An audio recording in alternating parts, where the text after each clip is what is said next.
Su presencia.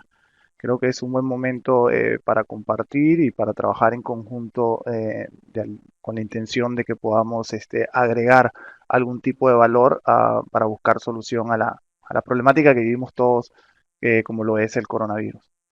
El día de hoy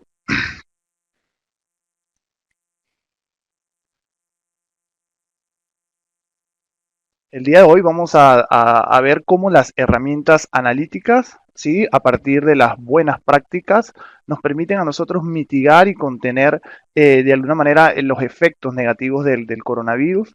Esta presentación que les voy a brindar se ha realizado como tomando como base las buenas prácticas que se han tenido a través de todo lo que ha sido el transcurrir de esta epidemia, ¿sí? Básicamente tomando los casos de Corea del Sur y de China, y vamos a ver cómo desde una manera, desde la perspectiva de las herramientas analíticas, han podido estos países salir adelante. La agenda la he desarrollado, va a ser de la siguiente manera. En primera instancia vamos a hablar de la situación actual de la epidemia, cómo estamos el día de hoy. Luego vamos a hablar sobre los factores de riesgo, ¿sí? ¿Cuáles son los factores de riesgo a partir de las experiencias que ya se tienen, que se han puesto en evidencia? Y esto es muy importante con la intención de que nosotros podamos aprender de lo que no se ha hecho bien, con la intención de que podamos seguir adelante y no sigamos cometiendo los mismos errores. Luego vamos a conversar de los principales retos para la contención y mitigación de la epidemia, qué dicen los científicos, qué dicen la evidencia científica y los datos. Luego vamos a hablar qué rol juega la analítica de datos y a partir de ello vamos a empezar a ver las buenas prácticas que se han estado adoptando en latitudes donde han sido efectivas las medidas de contención que se han aplicado. Finalmente, vamos a generar un espacio para reflexionar y luego, por supuesto, ustedes tendrán el espacio para realizar preguntas y yo con todo el gusto les brindaré las respuestas. Muy bien, ¿cómo estamos el día de hoy? ¿Sí? Bueno, el día de hoy, estos son datos que han sido tomados, como ustedes pueden ver, la última actualización ha sido a la 1 de la tarde, ¿sí? Hora de Estados Unidos, ¿sí? En el cual podemos notar que ya suman más de 760.000 casos confirmados, ¿sí? Muy importante, de los cuales ya se han reportado 36.873 muestras. Esto habla de la magnitud de la problemática que ha causado esta epidemia.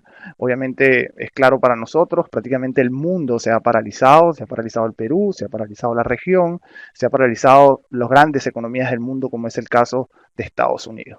Estos números en perspectiva nos hablan, ¿sí? A modo muy general, de que tenemos una tasa de fatalidad más o menos del 4.7% y tenemos una tasa de recuperación sobre los casos que se han confirmado de alrededor de 22%. ¿Sí?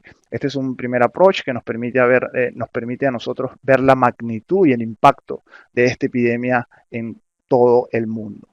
Ahora bien, ¿cómo ponemos esto en contexto? Como ustedes podrán ver, esos son números absolutos y es importante ver esta misma información, pero de forma relativa, porque evidentemente la cantidad de casos de forma absoluta impactará en mayor medida o en otra dependiendo de la población que se tienen en cada una de las naciones. Es por ello que es importante ver este gráfico. Este es un gráfico en el cual de forma relativa vemos la cantidad de casos confirmados, pero en este caso por millón de habitantes. Y bueno, este es un gráfico en el que podemos ver que la densidad de los colores nos muestra a nosotros la criticidad o el impacto en términos de la densidad poblacional.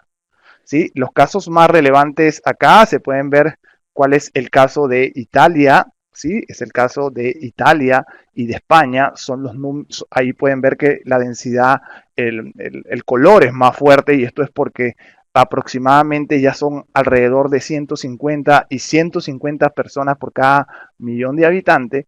Y en nuestro caso, en nuestra región, es Ecuador el que está registrando las mayores cifras, ¿no? En el caso de Chile, estamos hablando de más o menos 100 infectados, ¿sí? Y en el caso del Perú, de momento, estamos hablando de una cifra de 20 infectados o de casos confirmados por cada millón de habitantes. La idea de este gráfico es que ustedes puedan ver en perspectiva y de forma relativa cómo están siendo impactados los países, ¿sí? Como pueden ver, en lo que es Norteamérica, hasta la fecha se nota de que el impacto ha sido bastante fuerte. En el caso, pero más fuerte ha sido en el caso de Italia y España. Bien, pero cuando nosotros vemos este tipo de cifra y cuando las vemos desde el punto de vista absoluto, es importante y relativo también ver la tasa de crecimiento. ¿Por qué la tasa de crecimiento es importante? Porque hemos podido notar cómo ciertas naciones han partido de una pequeña cantidad de casos y finalmente 10 días después han tenido una cantidad de casos bastante importante. Esto es debido justamente a la naturaleza de la epidemia. Como ustedes han podido escuchar por diferentes medios, esta es una epidemia donde los casos se replican de forma exponencial. Entonces, una medida internacionalmente aceptada es medir la tasa de crecimiento, ¿sí?, de esa curva exponencial. Yo he querido mostrarles acá, esta es información que he obtenido el día de hoy, donde podamos ver en el contexto dónde se encuentra Perú con respecto a dos países de la región, en este caso Chile y Brasil, ¿sí? Bueno, la buena noticia de momento es que evidentemente tasa, ¿sí?, la tasa de crecimiento se encuentra alrededor de 4 días. ¿Qué significa esto? ¿Cómo entendemos este parámetro que es internacionalmente aceptado? ¿Qué es la tasa de crecimiento en términos de cada cuánto se duplica la cifra de infectados? Por ejemplo, si el día de hoy Perú ha registrado 950 casos, lo que tratamos de buscar es cuántos días deberán pasar para que la cantidad de infectados reportados sea exactamente el doble, es decir, 1900 casos. Esta gráfica lo que nos dice es que el Perú en promedio ha estado duplicando su tasa de personas infectadas reportadas alrededor de 4 días. Entonces podemos ver que mientras más inclinada sea la pendiente, podemos ver que el caso de Chile y Brasil han estado creciendo mucho más rápido, ¿sí?, la tasa de personas que se están reportando infectadas, ¿sí? Entonces es muy importante esta gráfica porque no solamente nos pone en el contexto de la cantidad de casos que de momento de forma absoluta han sido confirmadas, sino también lo relevante es qué tan rápido está creciendo. Entonces, hoy en día podemos ver de que el Perú está siguiendo la tendencia, por acá pueden ver Corea del Sur, está siguiendo la tendencia de momento del Corea del Sur. Sin embargo, también hay que tener mucho cuidado porque estos datos dependen mucho de la cantidad de pruebas que se realizan. Y es sabido por todos que de momento no hemos podido activar con la fuerza que requerimos o que quisiéramos la cantidad de pruebas o de diagnóstico anticipado que debemos realizar a las personas. Muy bien. Veamos cuál es el caso en torno a la cifra de fallecidos, ¿sí? Las personas que lamentablemente han perdido la vida producto de la pandemia, ¿sí? Podemos ver nuevamente, se repite, de que el mayor compromiso, ¿sí?, o las mayores pérdidas en términos relativos con respecto a su densidad poblacional terminan siendo los casos de Italia y de España nuevamente, ¿sí? Entonces, en este punto, para hablar en términos de cifra, estamos hablando de que Italia, el valor de Italia es alrededor de 178 personas han perdido la vida por cada millón de habitantes. En el caso de España asciende a 139. El caso de China, para que tengan una idea, donde se ha iniciado la epidemia, el resultado, según las fuentes oficiales, es que China han fallecido alrededor de 2.3 personas por cada millón de habitantes. Entonces pueden notar las diferencias en términos de magnitud y de impacto sobre la población de cada uno de estos países. Estamos hablando de 2.3 en el caso de China contra un valor de más de 178 personas por cada millón de habitantes en el caso de Italia. En el caso del Perú, apenas con la cifra de fallecidos que tenemos, solamente estamos reportando una pérdida de alrededor de media persona, 0.58 personas fallecidas por cada millón de habitantes, lo cual, si los vemos de manera comparativa, eso representa de alguna manera una muy buena noticia para el país. Esperemos que sigamos cumpliendo y que podamos seguir aplicando las medidas de contención necesarias que aplican en este momento y que deben aplicar, que vamos a hablar un poco para lo sucesivo, y de tal manera de que mantengamos a raya los efectos negativos del virus. Muy bien, esto podemos verlo de la misma manera, atendiendo justamente a la metodología que estamos siguiendo. Acá podemos ver cómo está también, cómo ha venido creciendo y cada cuánto se está duplicando, ¿sí? Esa cantidad, esa cifra de fallecidos en el Perú es aproximadamente, está entre los 3 y 5 días, realmente más hacia los 5 que hacia los 3, y podemos ver el caso de Brasil, lo cual es preocupante, ¿sí? Donde está duplicando la tasa de fallecidos prácticamente cada 2 días. Entonces, nuevamente, esta es una forma en que nosotros nuevamente no debemos seguir solamente los valores absolutos que registramos al momento, sino también ver las tasas de crecimiento, porque sabemos que estamos en un fenómeno en el cual el crecimiento es de naturaleza exponencial. Muy bien. Entonces, ¿qué pasó? Y la reflexión viene es, ¿por qué, si ustedes se dan cuenta, esto no es más que una representación clara de la incertidumbre? Porque, ¿por qué se tiene tanta diferencia entre las naciones? ¿Sí? A pesar que ya tenemos más de 4 meses en la epidemia. ¿Qué está pasando? What happened, ¿no? Y bueno, esto ha sido producto ya de muchas investigaciones. Nosotros desde Centrum Católica también hemos estado revisando investigaciones que alrededor del mundo que se están realizando, y hay mucha información que se comparte con la intención de que podamos aprender, ¿sí? De la experiencia ya de otros países que están más avanzados en el tratamiento de esta epidemia. Entonces, se han dado algunos aspectos bastante importantes que seguramente serán materia de muchas investigaciones en el futuro. Y bueno, el primer factor de riesgo que nosotros podemos identificar es la alta incertidumbre. ¿Sí? Y bueno, evidentemente este es una pandemia donde prácticamente, así como ha sido declarada por muchos medios, por muchas personas importantes en el mundo que siguen este tipo de epidemia, es algo nuevo, ¿sí? Es algo totalmente nuevo en que hasta el momento no se tiene total certeza del dinamismo, ¿sí? De esta epidemia, lo cual evidentemente se refleja en las acciones que vienen siendo tomadas por cada uno de los gobiernos, unas mejores que otras. Es decir, estamos en un terreno de desconocido en el cual tenemos información, sin embargo, todavía de momento no se tiene una cura para el virus, lo cual es importante llamar a la siguiente reflexión. Sabemos el número total de casos que se han confirmado. Sin embargo, no sabemos en realidad cuál es el número total de personas que están infectadas, razón por la cual el número real de casos es mayor al número de casos confirmados. Y esto es muy importante, ¿por qué? Porque la eficiencia en la toma de las pruebas entre cada una de las naciones es totalmente variable, ¿sí? Algunas naciones han podido implementar algunos planes de toma de muestras de manera más efectiva que otras. Y bueno, eso también ha quedado evidenciado en el sistema financiero, los mercados. Ustedes pueden ver cómo el pasado 16 de marzo se registró la peor caída del índice Dow Jones desde 1987, lo cual refleja la incertidumbre, la alta incertidumbre que tienen todas las personas en torno a en qué va a terminar esta epidemia y cuál será el impacto futuro de esto. Entonces, evidentemente, estamos en un escenario de alta incertidumbre y llama a la primera reflexión. ¿Qué hacemos cuando estamos en un escenario de alta incertidumbre? Evidentemente tenemos que ser mucho más cuidadosos en el proceso de la toma de decisiones, es decir, debemos tomar decisiones mejor informadas.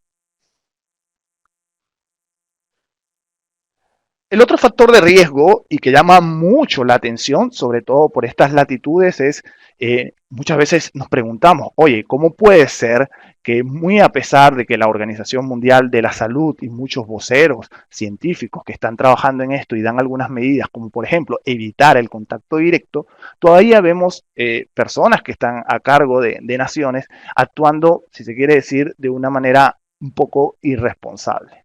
Esto ha sido efecto de varios estudios y muchos científicos hablan que la razón de ello se encuentra en un defecto psicológico, que es un efecto psicológico que se llama sesgo cognitivo, que está definido como esa tendencia de interpretar las evidencias como confirmación de nuestra posición preferida o hipótesis iniciales. Es decir, este es un efecto psicológico que lleva a las personas a actuar de forma irracional en base a la información que se tiene. Es decir, ejecutamos acciones desde nuestra conveniencia, muchas veces por negación.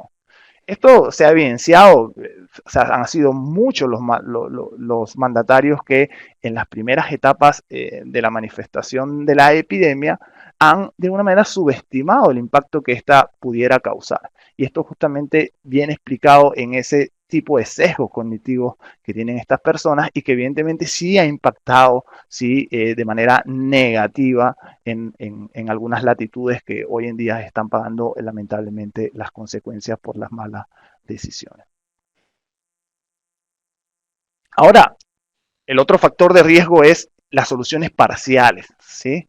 ¿Qué ha sucedido en el mundo? ¿Sí? Se han estado dando soluciones parciales. Acá cito, por ejemplo, el caso de Italia, ¿sí? Italia ha sido un país que en primera instancia trataron de identificar zonas de riesgo, ¿sí? Aquellas zonas donde en primera instancia se había visto una propagación del virus. ¿Y qué fue lo que sucedió? Cerraron el norte de Italia y de repente hubo una fuga masiva hacia el sur. ¿Generando qué? Generando contacto y por supuesto transfiriendo la epidemia a lugares donde no existía. Esto evidentemente lo que de alguna manera han aprendido los gobiernos, nosotros en el caso del Perú, felizmente la medida que se ha tomado ha sido de forma generalizada con la intención de evitar este tipo de malas prácticas. Entonces, otro factor de riesgo es las soluciones parciales. No se pueden tomar soluciones parciales, se deben tomar soluciones generales, es decir, y integrales sobre todo, ¿sí? Que logren apalear y que no deje ningún cabo suelto en lo que respecta a la posibilidad de la propagación del virus. Ahora, cuando revisamos qué ha pasado y para brindar respuestas sobre la interrogante, ¿cuál ha sido el elemento en común? Bueno, el elemento en común es que se evidencia una falla sistemática en absorber y actuar la información y actuar sobre la información existente de manera rápida y efectiva. En otras palabras, muchas naciones no han tenido la capacidad de aprovechar de la experiencia que se ha tenido en naciones como es el caso de China y Estados Unidos, porque muchas veces nos hacemos la pregunta, o sea, oye, ¿cómo puede seguir sucediendo? ¿Cómo podemos seguir tomando planes de acción que se contraponen totalmente a lo que la evidencia científica y los datos sugieren? Entonces, esto no es más que, evidentemente, nos falta esa capacidad de poder tomar los datos y hacer el aprovechamiento más eficiente y efectivo de la información. Y esto es clave y eso es un poco la explicación y el elemento en común que yo veo en cada uno de los factores de riesgo y en cada una de las medidas que se están tomando en varias de las naciones. Ahora bien, es importante, quería citar con ustedes, son palabras muy sabias de Albert Einstein, que él decía, mira, si yo tuviera una hora para solventar un problema, yo invertiría 55 minutos en pensar acerca del problema y 5 minutos pensando acerca de las soluciones. Con esto lo que quiero llamar a la reflexión es que en primera instancia nuestros esfuerzos deben ir por el entendimiento del problema a partir de las experiencias que se tienen en otras latitudes. Creo que ese es el principal aprendizaje. No podemos tratar de inventar la rueda cuando ya tenemos suficiente información científica y experiencias aprendidas de lo que ha sucedido en otras naciones. Tenemos la ventaja de que el virus por estas latitudes ha llegado tiempo después de hacia Europa y Asia. Entonces, esa es la idea. Debemos tomar ¿sí? nota de qué cosas han funcionado en otras naciones y tomar nota de ellos e implementar. Entonces, a partir de allí, ¿sí? Y siguiendo con nuestra agenda, el siguiente planteamiento es válido, ¿no? ¿Cuáles son los retos? ¿Cuáles son los retos para el Perú y para las naciones, inclusive para los Estados Unidos de América. Bueno, esta es una curva que ha estado circulando por todas las redes sociales, medios de comunicación, ¿sí? Inclusive ha sido objeto también de investigaciones. Y el reto principal es contener la velocidad de propagación del virus para evitar la saturación del sistema de salud. Ese es el qué. Ese es el qué. ¿Qué debemos hacer? La gran pregunta es ¿cómo? ¿Cómo podemos hacerlo? Bueno, la idea que subyace detrás de esto es tratar que las personas que finalmente van a requerir del tratamiento del sistema de salud, es decir, atención médica, finalmente estas personas sean menor a la cantidad de camas o las capacidades que tenemos en un determinado país o región, porque esto aplica también para cada una de las regiones que pueden conformar una región específica. ¿Sí? Entonces, ¿cuáles son los factores claves de éxito? ¿Qué dice la literatura y qué dicen las evidencias a partir nuevamente de construir a partir de la objetividad de los datos? Bueno, en primera instancia, y que es clave, es realizar pruebas masivas para el descarte de los casos sintomáticos e identificación de los casos asintomáticos y círculos de contacto. Esta es una estrategia básica y es fundamental en la contención de la propagación del virus, ¿sí? Acá es donde juega un papel sumamente importante la decisión que ha tomado el Estado de adquirir una mayor cantidad de pruebas. Simplemente lo que debemos es apelar al principio, no podemos controlar lo que no podemos medir. ¿Sí? Entonces necesitamos tener una idea del patrón de la propagación, dónde se encuentran los principales focos de propagación para poder aplicar medidas de contención. De otra manera, no nos quedará otra que trabajar de forma reactiva. En segundo lugar, esto ha sido en base al caso de Wuhan. En el caso de Wuhan de China, ellos aplicaron una medida de aislamiento centralizado. Ya les voy a hablar un poco más en detalle de casos potenciales confirmados y contactos cercanos.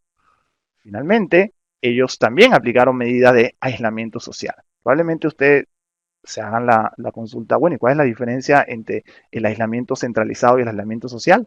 Bueno, eso es lo próximo que les quiero mostrar, lo cual sí, lo cual vamos a tratar con más detalle. Lo que sí es importante es que cada una de estas medidas plantean un reto importante. ¿Sí? Estas medidas van a ser efectivas si estas son combinadas rigurosamente con ¿qué? Con un sistema de información que permita realizar el seguimiento en tiempo real, ¿sí? De los focos de contagio y de la evolución de cada una de las personas que se hayan detectado como infectadas.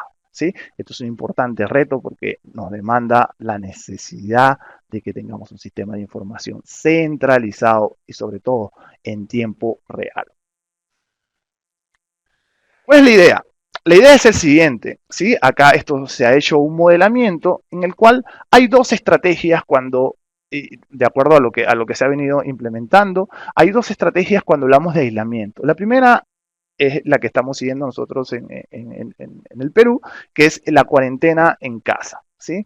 Y la segunda es una derivación de esta primera, que es denominada la cuarentena centralizada. ¿Cuál es la diferencia? Bueno, en primera instancia, en el cuadro izquierdo, ustedes pueden notar de que la persona del triangulito rojo que ustedes ven allí hace referencia a las personas que se encuentran infectadas. Y los cuadritos, los redonditos azules hacen referencia a las familias, al círculo familiar que puede ser infectado a raíz de qué? Del contacto con la persona que ha sido diagnosticada infectada, bien sea asintomática o asintomática.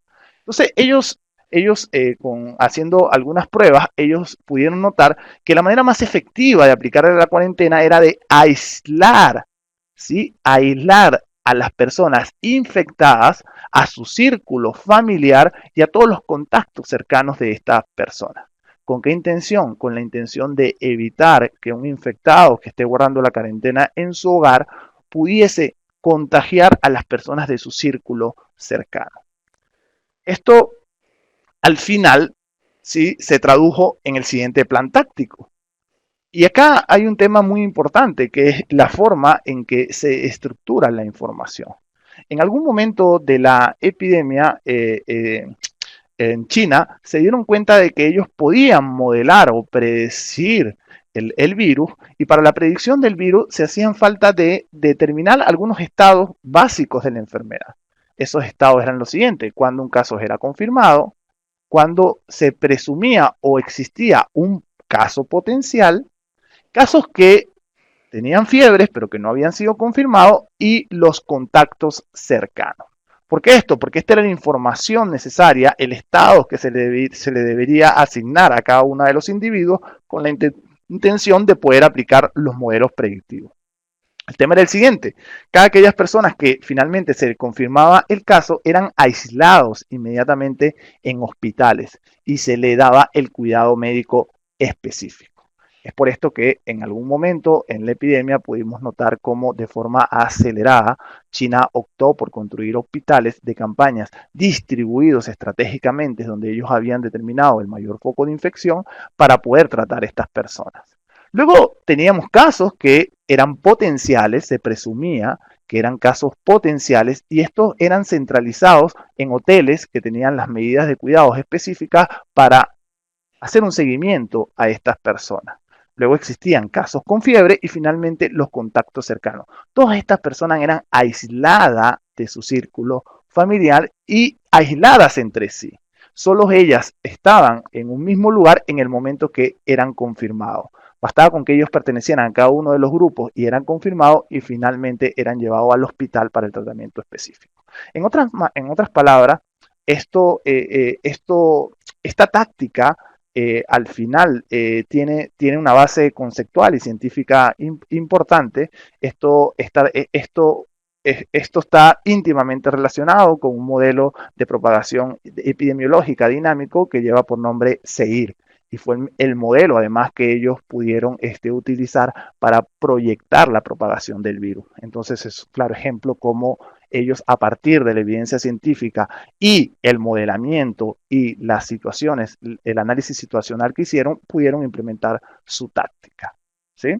Entonces, bueno, habrá que ver en qué medida nosotros como nación podremos aplicar este tipo de casos, ¿sí? Bueno, todos conocemos, el día de hoy se reporta que en Wuhan finalmente se ha dado de alta a las personas que habían sido infectadas. Entonces, nuevamente, es importante saber las buenas prácticas en otras naciones de tal manera de ver cómo se pudieran implementar en esta parte del mundo. Muy bien. El otro reto importante que se vislumbra no es solamente, si solamente tenemos datos, ¿sí? También hay decisiones importantes que tomar.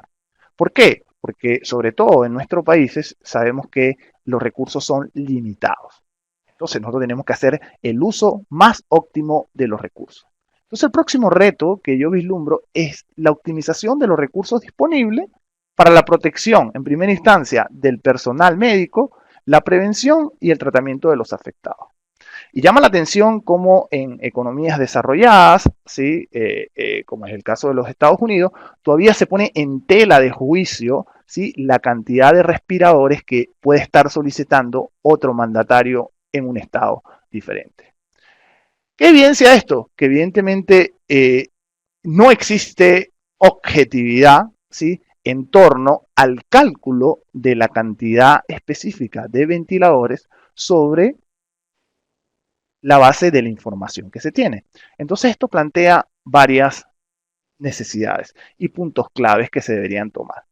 En primera instancia es sumamente fundamental nuevamente hacer una recolección y sobre todo difusión de los datos, ¿sí? Es decir, para yo poder tomar una decisión y saber el día de hoy cuántos respiradores debería tener en una región con respecto a otra, evidentemente tenía que tener información de cómo se está propagando el virus y cuáles son los riesgos o las posibilidades, probabilidades de tener una cantidad específica en una región con respecto a otra. Y solo a partir de allí yo pudiera calcular, ¿sí?, o predecir la cantidad de ventiladores que finalmente se requeriría. Luego, la otra clave, evidentemente, para tomar esa decisión es que necesitamos construir modelos de predicción de la evolución de la epidemia.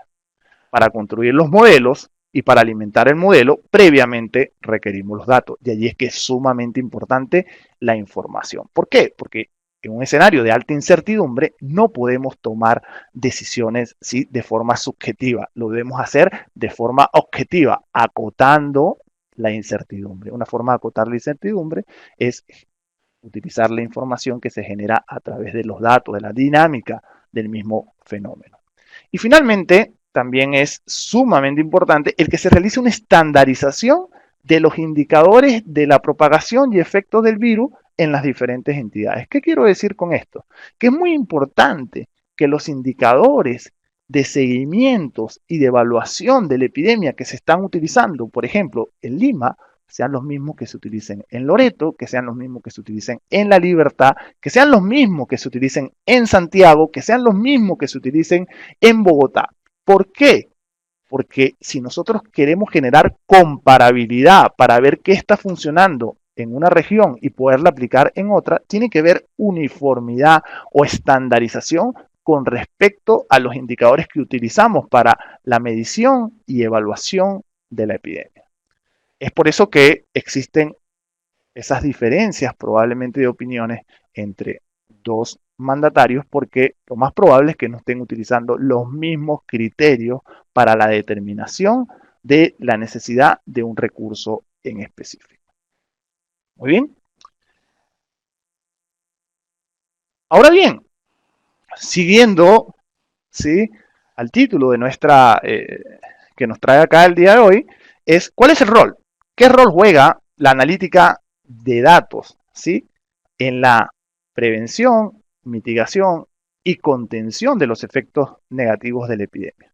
Bueno, yo me he permitido realizar una ligera modificación. Este es prácticamente la sofisticación de la analítica o los estadios de la analítica. Hacia la derecha podemos ver más complejidad, pero al mismo tiempo podemos ver mayor eficiencia, eficacia en la mitigación y contención del virus. Y bueno, en primera instancia, lo que deberíamos hacer de todas maneras es aplicar la analítica descriptiva. ¿Cuál es el objeto de la analítica descriptiva? La objeto de la analítica descriptiva, como su nombre lo dice, es describir. Es decir, ver cuál es el status quo del fenómeno. ¿Qué está pasando? ¿Cuántas personas hemos detectado? ¿Cuántas personas lamentablemente han fallecido? ¿Cuántas personas se han recuperado? O sea, en otras palabras, podemos responder ¿qué pasó? Luego, debemos implementar herramientas para realizar la analítica de diagnóstico. El diagnóstico me permite a mí entender. Ya sé qué pasó. La analítica de diagnóstico me permitirá saber las causas del qué pasó. ¿Por qué pasó? Me permite a mí responder al interrogante ¿por qué pasó?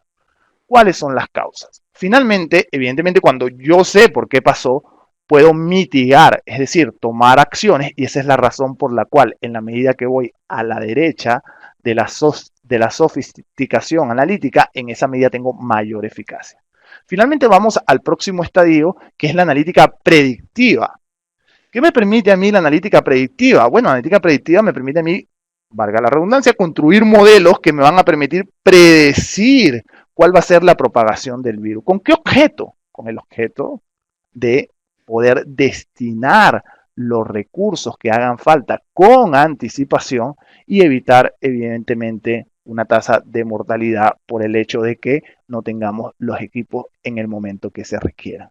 Entonces, para ello, evidentemente, debemos tener las capacidades y deberíamos estar trabajando en modelos que nos permitan a nosotros predecir la propagación del virus para tomar medidas preventivas. Luego, finalmente, tenemos la analítica prescriptiva.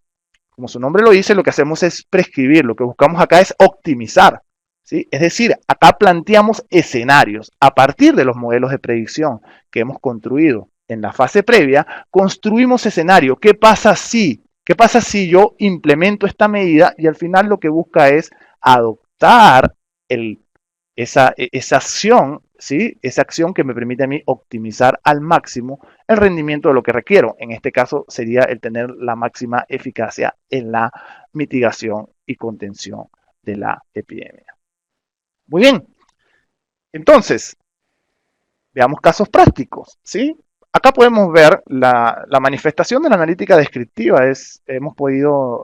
Ustedes son testigos de cómo nosotros hemos podido describir cuál es la situación actual en términos cuantitativos, ¿sí? De los efectos del virus, en términos de la cantidad de personas que al momento han sido reportadas infectadas, ¿sí? A nivel global también lo podemos ver a nivel local. Y eso es importante, ¿no? Porque en primera instancia nos genera información.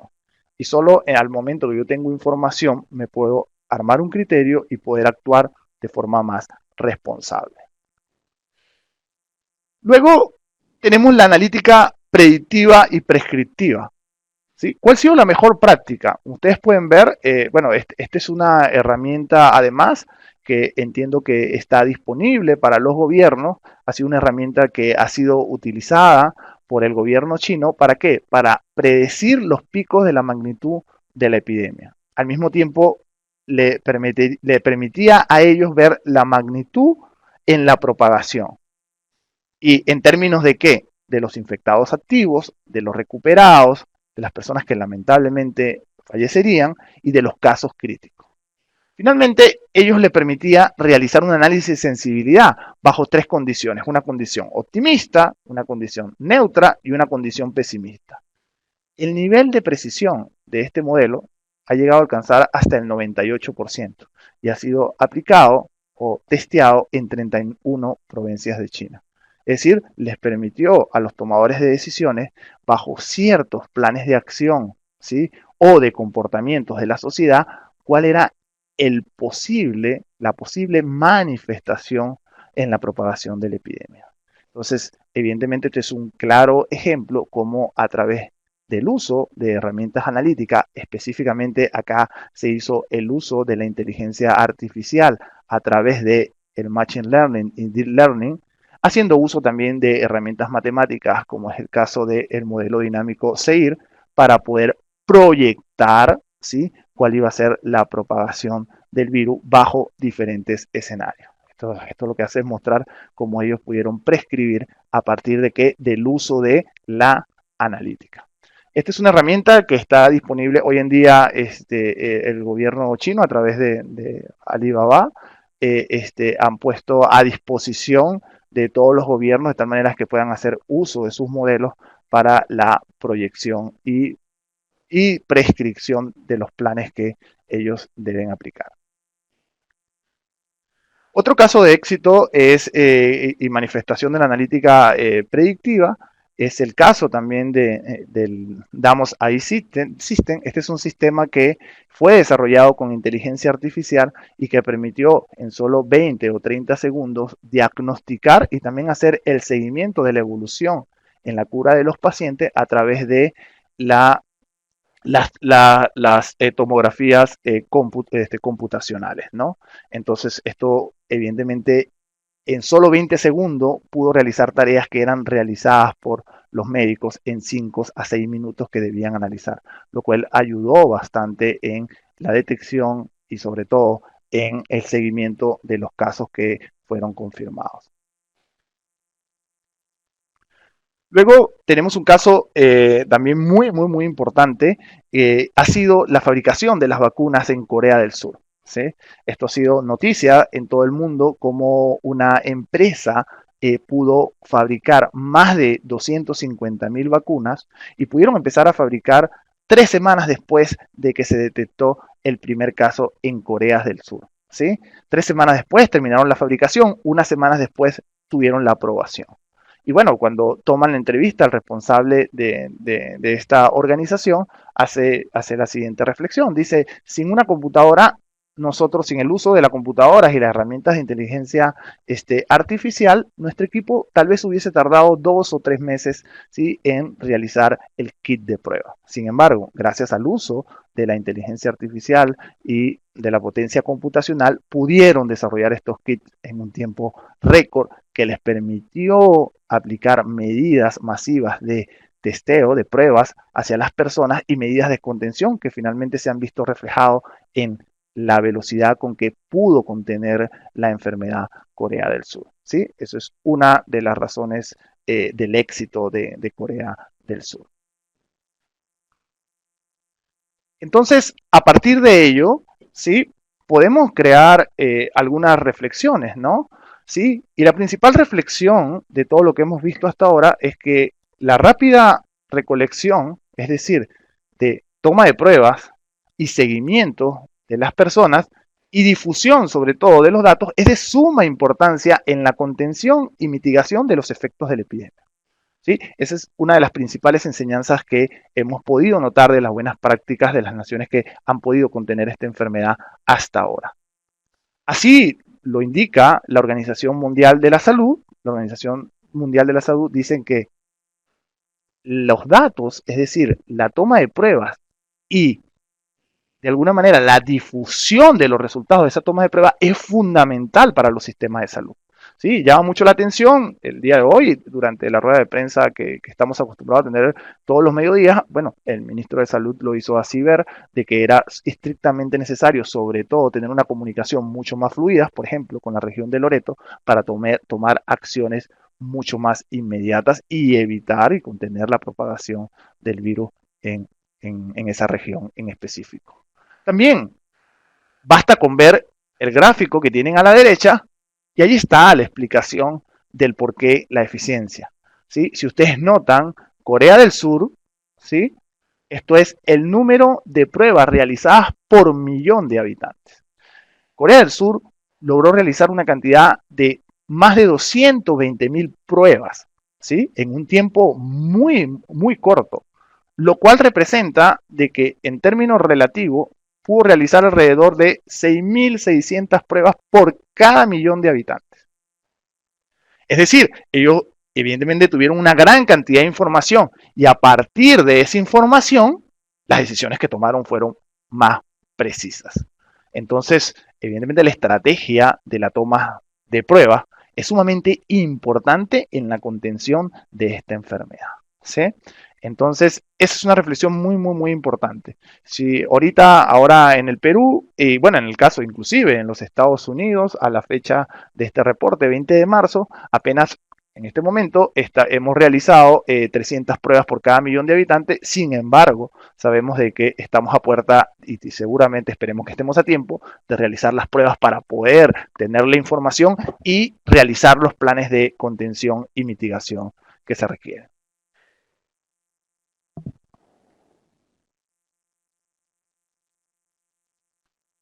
Luego, una reflexión sumamente importante, no menos importante que la anterior, son que las capacidades de absorción y actuación sobre la información existente de manera rápida y efectiva juegan un rol clave en el combate contra la epidemia.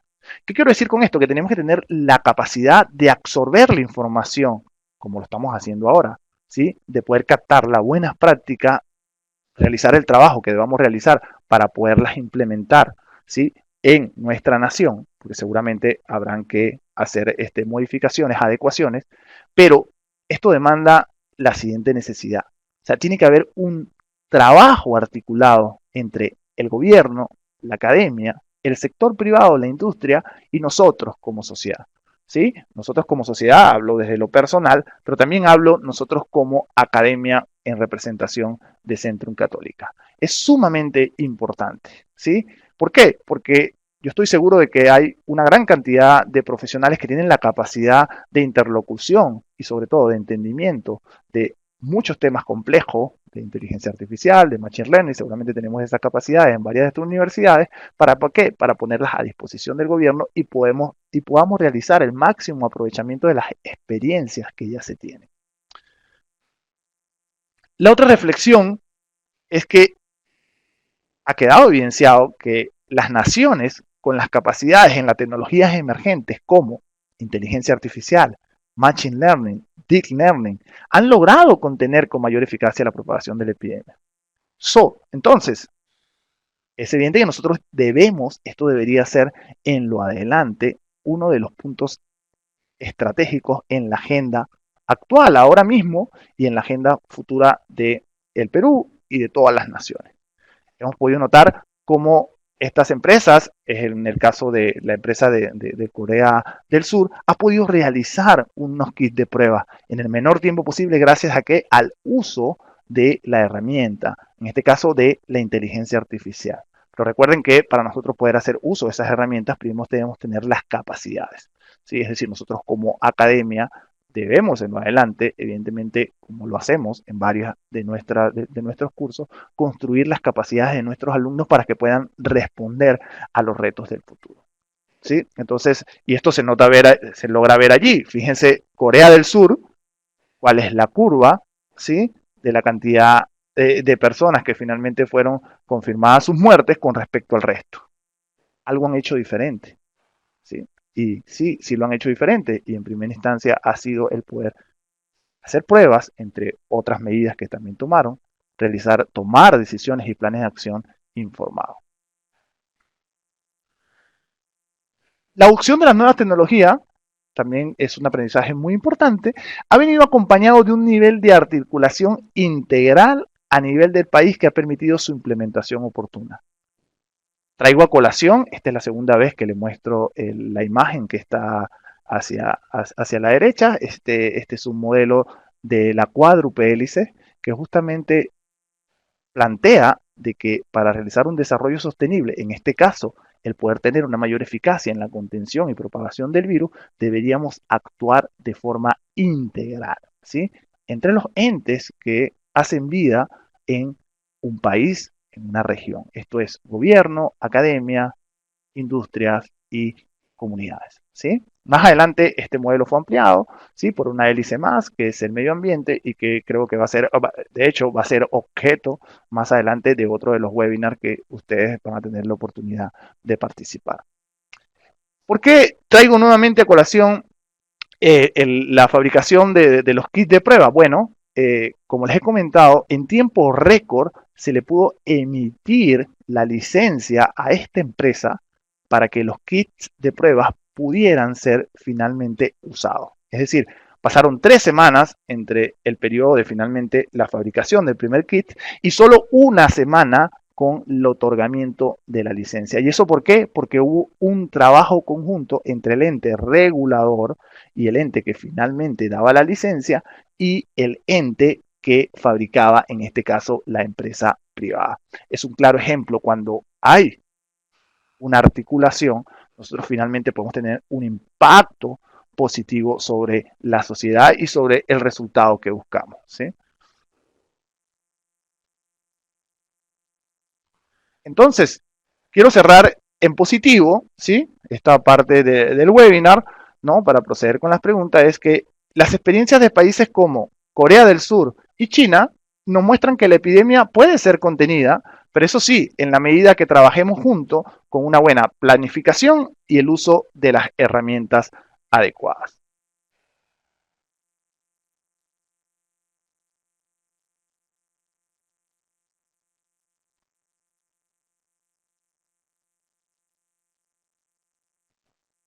Bueno, muchísimas gracias. Hasta este punto he culminado mi presentación.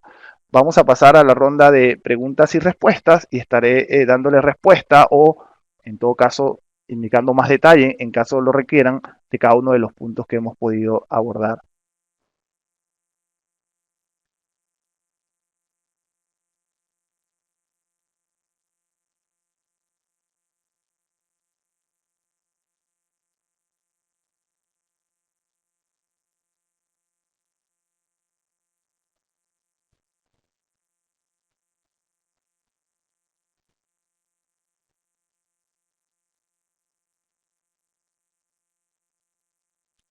A ver, tengo una pregunta de Luis Felipe Rivero que me dice, ¿el modelo predictivo se conoce cómo está estructurado?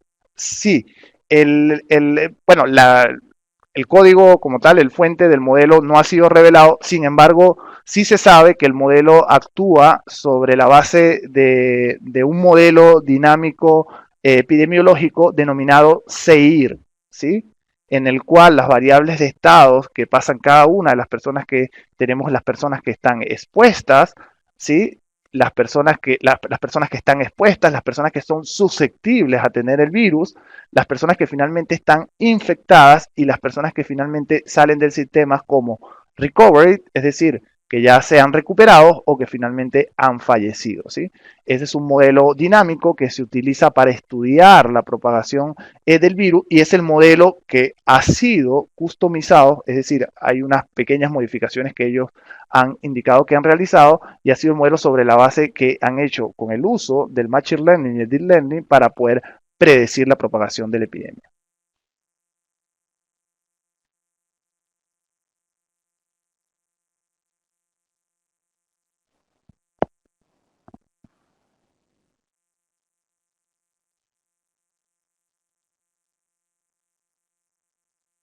Sí, y dice Roberto Raulich, me pregunta, ¿con las pruebas rápidas podemos aumentar nuestra tasa de crecimiento? Bueno, mira, la evidencia científica indica de que, claro, en la medida que realicemos mayor cantidad de pruebas, en esa medida nosotros vamos a tener una mayor cantidad de personas reportadas como infectados.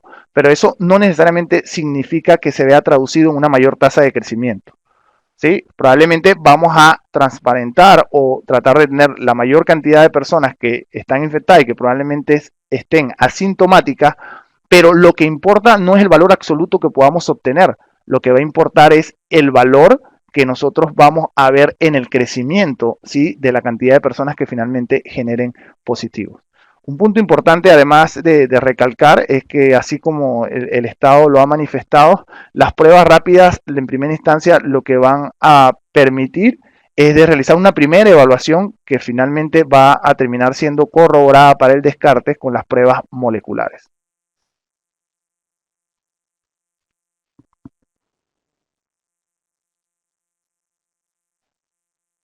Sí, voy con la pregunta, ok, con las pruebas podemos aumentar, ok, Luis Felipe Rivero, o sea, tendríamos que utilizar la misma estructura de datos que China para usar el modelo.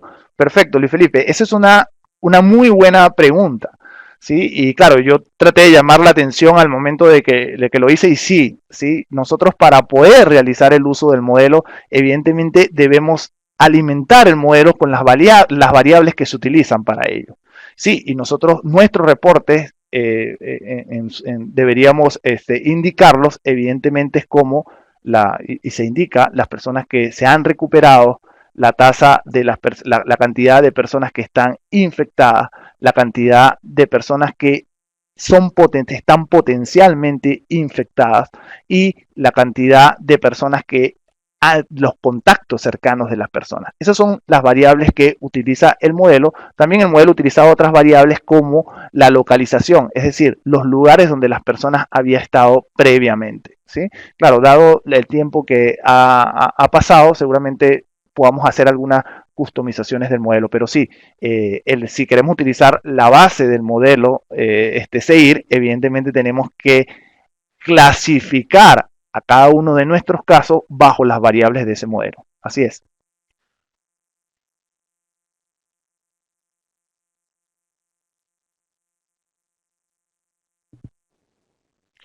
Jorge Quinto, Jorge me pregunta, ¿qué se espera de la curva? Ok, cuando volvamos a salir a las calles después de la cuarentena.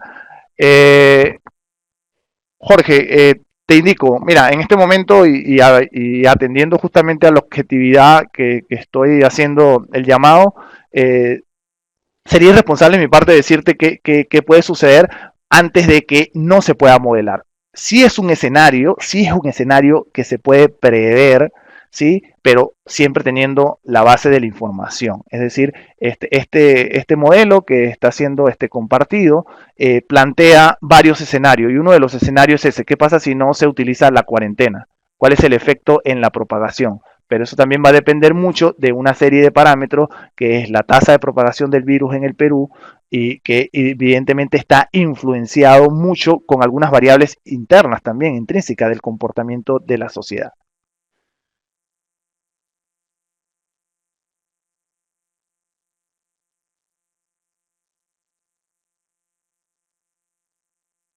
Me pregunta Malena Calito, me dice, según el modelo, ¿cuándo se retomarán las actividades normales? No, no, bueno, eso es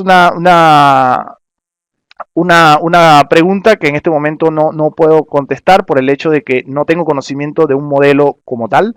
Se tendría que modelar y para poder modelar requerimos la información, ¿sí?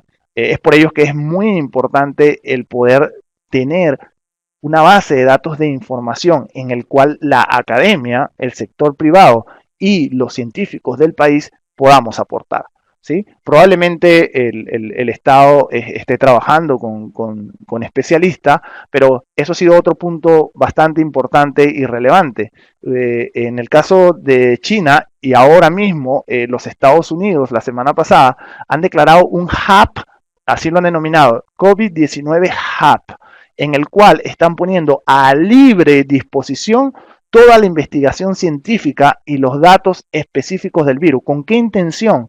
Con la intención de que toda la comunidad científica, academia y sector privado pueda trabajar en búsqueda de qué? De soluciones. Entonces es sumamente importante. Para mí, el mejor enemigo de la desinformación es la información, justamente.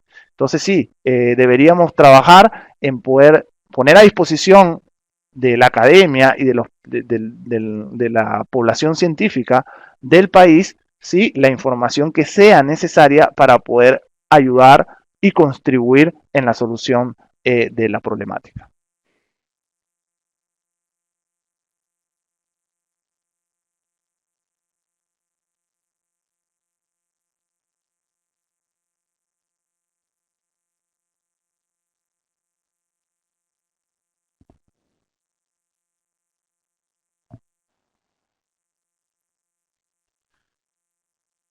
Robert me consulta, el aislamiento es clave, así como lavarse las manos, pero ¿cómo interiorizamos esta cultura en las personas?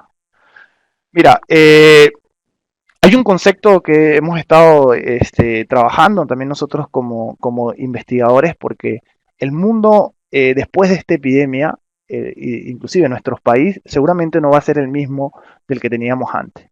¿Qué implica en esto? Ya se está hablando mucho del cambio en la cultura y en la forma en que actuamos después de este virus, ¿sí? Ha quedado claro que en este virus ya no podemos ser más individualistas, ¿sí? El individualismo tendrá que quedar de lado. ¿Por qué? Porque somos interdependientes, ¿sí? Ya podemos ver de que este virus para este virus no existe razón social, ¿sí? No existe posición jerárquica dentro de una empresa, es decir, todos somos vulnerables. ¿Sí? Eso implica que los modelos mentales de los países deberían cambiar, sí, deberían cambiar en la forma en que nos comportamos, porque si no cambiamos de esa manera de comportarnos, probablemente peor en unas latitudes con respecto a otras, evidentemente vamos a estar afectos a un mayor riesgo. Entonces, sí, el factor cultural y social juega un papel muy importante en la forma en que finalmente terminan resultando los planes de acción. Por eso es que el modelo toma en consideración, ¿sí?, el comportamiento de la sociedad ante las medidas para poder predecir.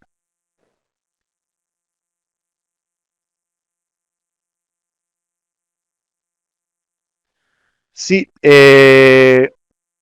correcto, Luis Felipe, es correcto. Sin datos, bueno, él hace una aseveración, dice, sin datos estamos ciegos. Bueno, es difícil tomar decisiones sin información previa, ¿sí? También hay que destacar de que hay que hacer, para también proveer información, tenemos que también realizar un uso muy responsable de la información. ¿Sí? No nos podemos nosotros ponernos a plantear modelos predictivos sin toda la información, porque pudiéramos generar, ¿sí?, más bien un caos y una emergencia en la sociedad. Entonces tenemos que ser muy responsables también con el uso de la información, pero de que nos hace falta la información de todas maneras, ¿sí?, con la intención de que podamos contribuir en la mayor medida. Juan me consulta, Juan Bizarreta, ¿este modelo predictivo solo servirá para COVID-19 y qué para las otras variantes o strain del mismo virus? ¿Existen casos exitosos de modelamientos de otras enfermedades humanas? Sí, Juan, sí. Realmente así ha sido, se han realizado modelos predictivos para el ébola, para el SARS, ¿sí? Este es un campo conocido, ¿sí? En el sentido del modelamiento, pero evidentemente hay ciertos parámetros del modelo que deben ser ajustados en base a la dinámica del modelo. Por eso es que es muy importante captar la información, porque cada virus, como ustedes pueden ver, cada virus es mundo, si se quiere ver así. Entonces, para poder parametrizar el modelo, hacen falta, valga la redundancia, algunos parámetros que son propios del virus. Entonces, por eso es relevante la información.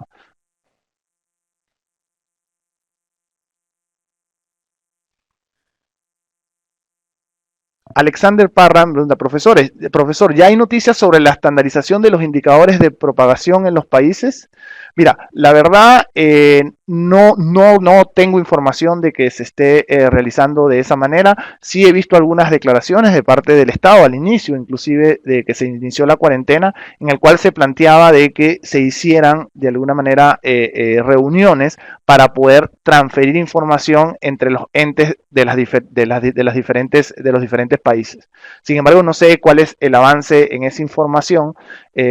Conversábamos con un profesor, ¿sí? El profesor Iván de la Vega, sobre que eso sería un buen plan de acción del poder tener una base de datos de información clasificada para los países por lo menos de la región.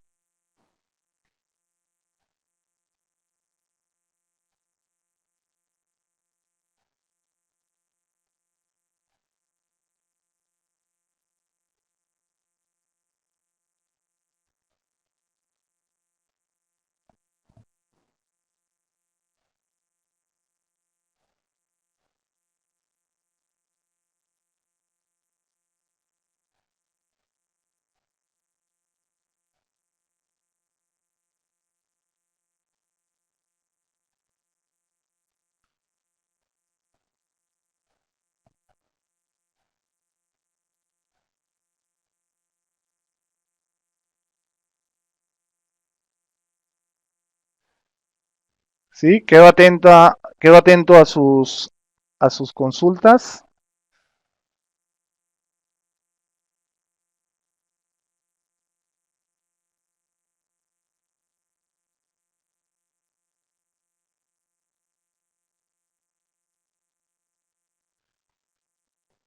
Luis Felipe me pregunta,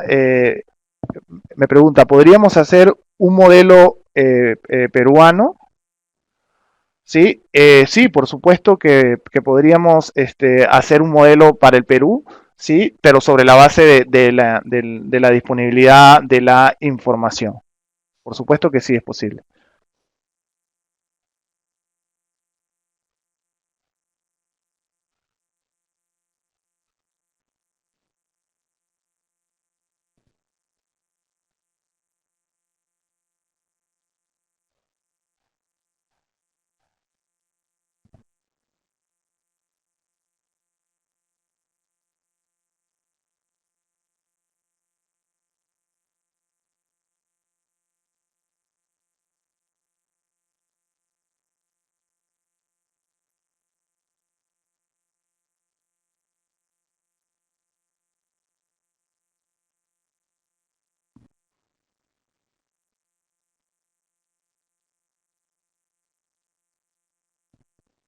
Ok, un momento, el profesor Iván de la Vega, por favor, si puedes pedir la solicitud, porque tal como el micrófono, ok, ahora sí.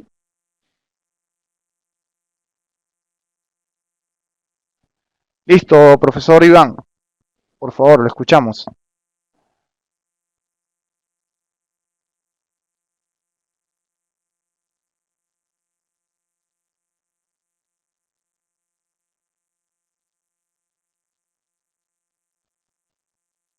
No logramos escucharlo, profesor Iván.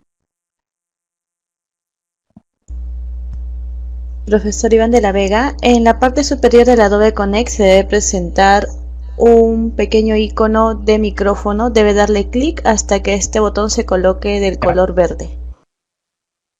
Sí, ya lo tengo habilitado. ¿Me escuchan? Sí, claro, adelante. Profesor Serrano, en primer lugar quería felicitarlo por la excelente exposición con datos recientes, inclusive datos del día de hoy. La forma como estructuró la presentación me pareció no solamente profesional, sino con un uso excelente del manejo de cada uno de los aspectos que fue tocando. No obstante, en todo tipo de presentación siempre surgen preguntas. En su momento, los primeros 10 minutos, usted hizo una proyección de cómo ha ido el contagio en los países y dio los datos en los mapas de calor sobre la tendencia que tenían países, por ejemplo, como Italia, sobre China o sobre países como Corea del Sur, que asumieron políticas proactivas en función de esto. Y yo en ese momento le había hecho un comentario sobre la modelación en el Perú. Usted después fue explicando muy bien que se debía al número de pruebas que se habían realizado, muy inferiores a las que se hicieron en estos países, pero además que la curva de contagio, del primer contagio en Perú, fue mucho más tarde que en Italia y que en España. Por lo tanto, la modelación nos podría indicar que no estamos todavía llegando a la curva de sostenimiento y de caída. Esa era la primera pregunta que le quería hacer. Y la segunda es cuando usted habla del modelo de la cuádruple hélice, es decir, la interconexión dinámica entre las políticas públicas, la relación del esfuerzo que se pueden hacer las universidades y los centros de investigación, laboratorios, entre otros, las empresas, pero también la educación de la sociedad en función de cómo enfrentar esto y asumir responsablemente que estamos ante una epidemia que todavía no sabemos cuál va a ser el final. En los próximos días se sigue modelando, se sigue trabajando, como usted bien lo menciona, pero eso creo que son los dos grandes aspectos que se pueden derivar de la excelente presentación que usted hizo. Entonces, la primera es esta que usted nos está presentando, es decir, Perú ingresa con el primer número de contagios más tarde que los otros países que usted menciona, y la segunda es, no hemos logrado articular como sociedad con las políticas públicas y los esfuerzos mancomunados de los otros actores sobre la linealidad en términos de, por regiones, establecer las políticas adecuadas según el número de contagios que se pueden hacer por la falta de información. Esa era una pregunta. Ok, perfecto. Bueno, muchísimas gracias por la intervención, doctor Iván. Aprovecho la oportunidad para decirles que en la parte superior de la pantalla ustedes pueden solicitar, levantar la mano, ¿sí? Y nosotros podemos brindarle la posibilidad que ustedes se puedan expresar, que siempre es mejor, ¿sí? A través del micrófono, ¿sí? Bien, dando respuesta a su primera interrogante, justo ese es uno de los aspectos relevantes y de la importancia de tener indicadores comparables. Sí se puede comparar, porque lo que ha tomado en cuenta esta fuente de información, que es Our World in Data, ustedes se dan cuenta acá que ellos dicen el punto de inicio desde que cada país alcanzó la quinta muerte. Entonces, esto está medido en términos relativos de los días que han pasado desde el momento que un país en específico registró su quinto fallecido. Entonces, en el eje de las X lo que tenemos es los días que han pasado, ¿sí? Desde el momento que se registró el quinto fallecido. Entonces, sí es perfectamente comparable porque podemos ver cuál era la cantidad de muertos o fallecidos en el Perú pasado 8 días después de declarado el quinto fallecido con respecto a la misma situación que presentaron otros países, ¿sí? Entonces, esa es la manera de que nosotros podemos comparar y relativizar, ¿sí? Entonces, esto sí es una gráfica en la cual se puede comparar perfectamente qué también le bien dentro, obviamente, de lo que corresponde, porque estamos en una situación, con el que fallezca una persona, ya para nosotros es una pérdida importante, pero podemos ver que el Perú, 8 días después, sí, simplemente ha podido registrar una cantidad de fallecidos mucho menor a la que ha registrado Brasil, ¿sí? Entonces, esta es la forma en que relativizamos y podemos hacer comparable los indicadores de un país con respecto al otro. Entonces, por favor, me indica, profesor de la Vega, si ha quedado claro su interrogante. Excelente respuesta, Ángel. Creo que así se tienen que hacer las cosas. Lo segundo es la articulación de las capacidades de los actores y el número de pruebas, porque tenemos información, lo hemos trabajado en equipo, sobre el número de contactos que se han realizado en algunos países y, por ejemplo, la adquisición de pruebas que no han sido validadas por entes gubernamentales internacionales y eso ha traído problemas en el caso de España, que compraron miles de muestras a China y después los propios empresarios chinos dijeron, el propio gobierno chino declaraba que ese tipo de kits que estaban utilizando no habían sido validados, por lo tanto no estaban dando la respuesta indicada. Entonces ahí el tema de eso, el último comentario que usted hace sobre los datos y la información que realmente sea la que se puede utilizar para la toma de decisiones adecuada en cada uno de los casos, que es un poco lo que se viene modelando. Entonces la segunda pregunta que yo le haría estaría situada en la capacidad, ¿cómo usted ha visto hasta este momento la capacidad de articulación del gobierno peruano en función de la relación con los otros actores, es decir, con las empresas, con las propias universidades? Si ha habido proactividad en función de mejorar la eficiencia a través del ejemplo que usted colocó en China, sobre cómo ellos fueron aislando, centralizando el número de personas que estaban infectadas fuera de la familia, en lo que se derivaría en una metodología multinivel. Entonces, básicamente esa sería mi última pregunta y gracias por su tiempo. Sí, yo con respecto a su interrogante, me voy a permitir, ok, colocar esto que está, sí, la estrategia que se pueda tomar o el círculo o la vía de acción que podamos tomar, mucho depende de las capacidades que tengamos también, ¿sí? Entonces, nosotros cuando nos planteamos el tomar una decisión de este tipo, primero tendríamos que hacernos la consulta si tenemos la capacidad es decir, de aplicar un plan como este, en el cual tengamos que las suficientes camas, ¿para qué? Para poder separar en grupo cada una de las personas de este modelo. La temporalidad también es importante, ¿sí? Es decir, tal vez hay medidas que son más adecuadas tomarlas al inicio de la epidemia y ya no son tan adecuadas o son casi imposibles implementar cuando ya la epidemia se encuentra en una fase más avanzada. La buena noticia desde mi perspectiva, ¿sí? Y bueno, esto lo digo en base a la información que tenemos de momento, que es el número de casos que se reportan y la cantidad de personas que han fallecido hasta el momento. Yo creo que todavía estamos a tiempo de poder aplicar medidas de mitigación en la medida de las capacidades que pueda tener el país, ¿sí? Probablemente se puedan hacer algunas variaciones de este modelo, ¿sí? Por ejemplo, tal vez separando a las personas con los casos confirmados de las personas que están potencialmente infectadas, ¿sí? Y tratar de implementar algún tipo de estrategias que se puedan ir diagnosticando a las personas y tratando de aislar a las personas en cuarentena con algunas medidas que se puedan tomar al interior de cada una de las viviendas. Pero eso va a depender mucho de la capacidad que nosotros tengamos y como lo escribí hace una semana, no solo basta con el realizar las pruebas, ¿sí? Las pruebas, la información o los datos que tengamos de las pruebas, una vez que sean convertidos en información, que generen información, se tienen que articular con planes que permitan finalmente una eficacia en los planes de mitigación. Es decir, nada vamos a hacer teniendo información de cuál es la cantidad de contagiados o las personas asintomáticas que podemos tener, si no podemos articular de manera efectiva qué hacer con esas personas, ¿sí?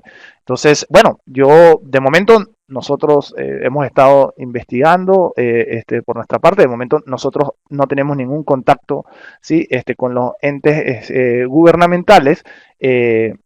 No podría emitir juicio porque evidentemente no estoy en la hélice del gobierno en este momento, pero creo que estos espacios son sumamente importantes para que nosotros podamos expresar en primera instancia nuestra intención a poder ayudar y colaborar, ¿sí? Creo que este es un trabajo de todos, como lo indiqué en la reflexión final, y creo que nosotros, todas las personas que tengamos algún tipo de capacidad, podemos contribuir, obviamente, con los planes que ayudan a mitigar los efectos de esta epidemia. Y aquellos que no, probablemente no manejan algunas herramientas, siempre lo pueden hacer, y lo pueden hacer que tomando en cuenta las medidas, en este caso de aislamiento social y todas las otras series de medidas, como los toques de quedas que está implementando el gobierno.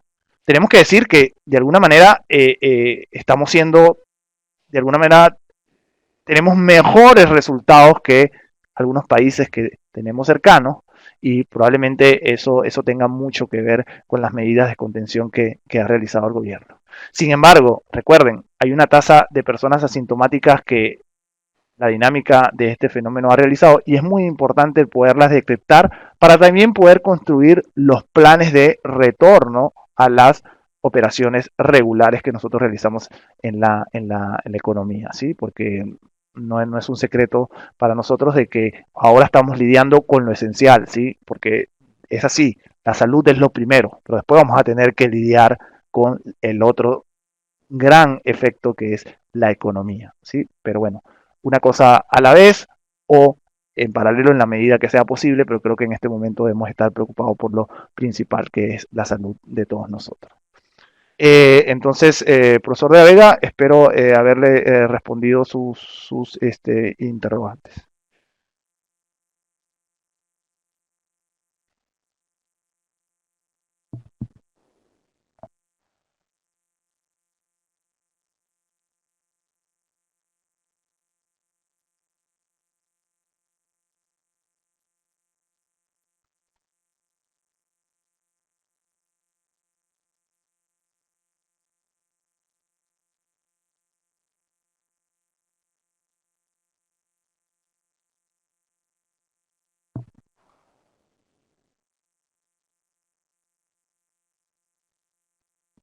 A ver, estamos atentos a vuestra participación, ¿sí?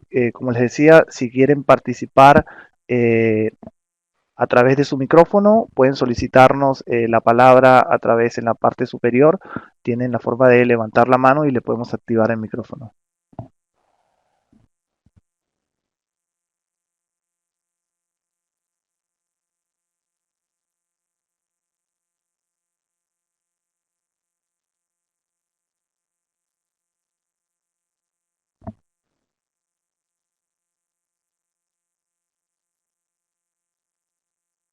Bueno, si no hay más consultas, interrogantes, quiero darle los más sinceros agradecimientos por el tiempo que han invertido, ¿sí? Por cada una de sus consultas.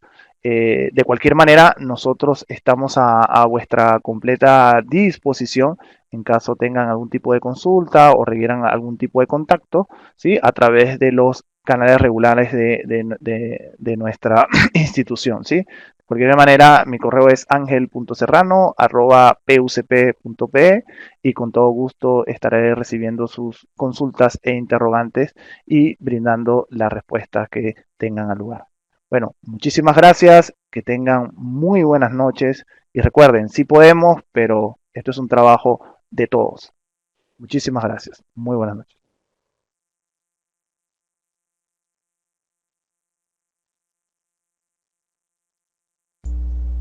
Estimados participantes, agradecemos a cada uno de ustedes por su asistencia y activa participación en nuestro webinar de hoy. Asimismo, al profesor Ángel Serrano por el webinar desplegado y su motivación. Que tengan muy buenas noches.